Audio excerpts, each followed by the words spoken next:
You just recently, hours ago, met with the Chinese president, Xi Jinping. I did. Are you closer, do you think, after that meeting to a trade deal? I think so. We had a very good meeting. He wants to make a deal. I want to make a deal. Very big deal. Probably, I guess you'd say, the largest deal ever made of any kind, not only trade. We got along very well. We understand each other. And back here at home, the president's critics are unloading on him for meeting with authoritarian foreign leaders like Kim and Putin. They talk about historic moments. This is historic. Him going to North Korea is like Chamberlain going to talk to Hitler. Donald Trump is so eager for a deal that he will settle for half a loaf or even a quarter of a loaf, which will leave North Korea with nuclear weapons. I think he envies these dictators. And one of the things he envies about dictatorships is they control the press. Okay, let's bring in former Obama campaign foreign policy advisor David Tafuri and former deputy national security advisor to President Trump, KT McFarland. Welcome to you both. Thank you. All right, I want to start today with a tweet that comes from the man who's hoping to unseat the president next year. Former Vice President Joe Biden says this: not one missile or nuclear weapon has been destroyed. Not one inspector is on the ground. If anything, the situation has gotten worse. North Korea has continued to churn out fissile material and is no longer an isolated pariah on the world stage. KT? Well, that's coming from a vice president whose president had a strategic doctrine with North Korea, which was strategic patience, in other words, to not do anything. When I started with President Trump, the first thing we looked at was North Korea and what were the options. And there were very few options. All the good ones were long gone. And one of the things that we understood was that this would always end up being a personal diplomacy between Trump personally and Kim personally. And I think what Trump has done is he's gotten leverage. When you talked about those pictures and some of the people who have criticized Trump say, well, look, he's giving him status. He's like respecting him on the world stage. That's exactly right. And here's why. Because Kim is now seeing life in Singapore. He's now seeing life in Vietnam. He's now seeing what future might hold for him, not just for Kim, but for his leadership. And if all of a sudden nothing happens, Trump walks away. He calls him Rocket Man again.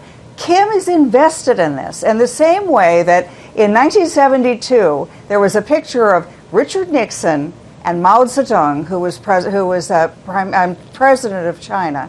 And the two of them, by shaking that hand, it gave the signal to all the Chinese people things had changed. We now have a good relationship with America. They're now our friends. We're going to have peace and prosperity. And I think those pictures of Kim shaking Trump's hand, the ones you're showing right now, they're sending a signal to the North Koreans. And if Kim doesn't deliver on this, then I think he may have potential problems with his own leadership cadre.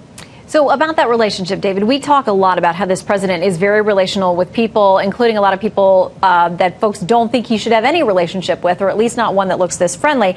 But Vox today writing this under the headline, "The one big benefit to Trump's diplomacy with Kim Jong-un," and they go on to say minimizing the chance of war is nothing to scoff at. I'm not saying that Vox is, big fans of the president, but at least in this article, they're saying give him some credit for that. Would you?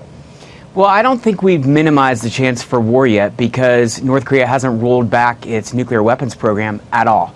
So the visit to North Korea by President Trump, him stepping into North Korea, was historic, but there was no historic achievement along with that. If U.S. negotiators and North Korean negotiators had been working together since the last summit and then this visit was to try and encourage them to continue, that would be great, but that's not happening. There's no negotiations going on at all. Meanwhile, as Vice President Biden tweeted, North Korea is continuing with its nuclear weapons program. It's even done missile testing, short-range missiles, so it's advancing. And we've rolled back some of what North Korea finds offensive, like our joint operations with South Korea to prepare for an offensive by North Korea. So this is really worrisome. This is a real gambit by President Trump. I'm not going to be too negative yet because maybe something will come out of it, but KT McFarland said that President Trump has all the leverage from this personal relationship, but so far the leverage has not resulted in anything. Okay, KT, I'll give you a chance to respond there. I mean, is there not a concrete thing the president can point to and say, we got this in return? I think the thing to understand about Trump is that it's a negotiation. It's a process. Okay, so maybe he hasn't gotten anything yet. He's gotten those meetings. They've talked to each other. But that doesn't mean that the negotiation is finished. That doesn't mean that the process is done. I think Trump has gotten him where he needs to have him, which is Kim now feels like he's one of the big boys. He's in the big boy club. He's met Trump. He's talking to the South Korean president. He's seen the Chinese president. Trump can pull that rug out from under him in a minute. And once that happens, then I think it's a very different situation for Kim. Now, look, is these are great options? No, none of these are great options. Those are gone 15, 20 years ago, even with North Korea. This is the only one I can see that ends up getting us where we want to get without having to have military confrontation and without having to have a significantly more difficult situation with China.